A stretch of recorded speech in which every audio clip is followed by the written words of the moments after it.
It's all about this little notch area here. You're going to line up the tabs on your valve to this section. It's going to jump over when you twist really hard, you snap into place, this slightly curved tab.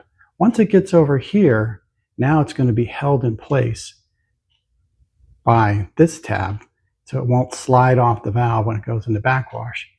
And it's not going to go back this way unless extreme force was turned. But we're not going to do that. We're just going to snap it into place.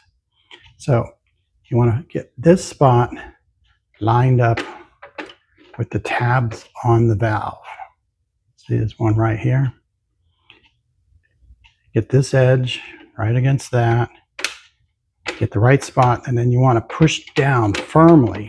You want this to be flat all the way around. If you have the valve upside down, you're going to turn it clockwise. Just pull with your right hand, give it a good twist, and you'll hear a little snap, and that will be locked into place. If you happen to be doing this with the valve upright, your motion is going to be pulling towards you.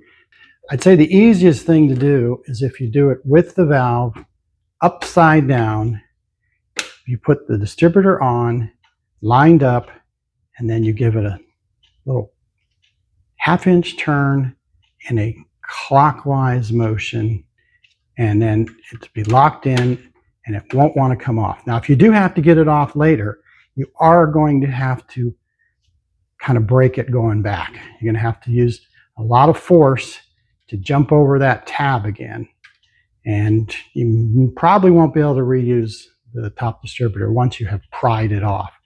Older models were actually glued on, in which case, I mean like 25, 30 years ago, you would have to literally break it off if you were going to replace it. And then a lot of the glue ones are no longer even available. You would use the same and glue it into place.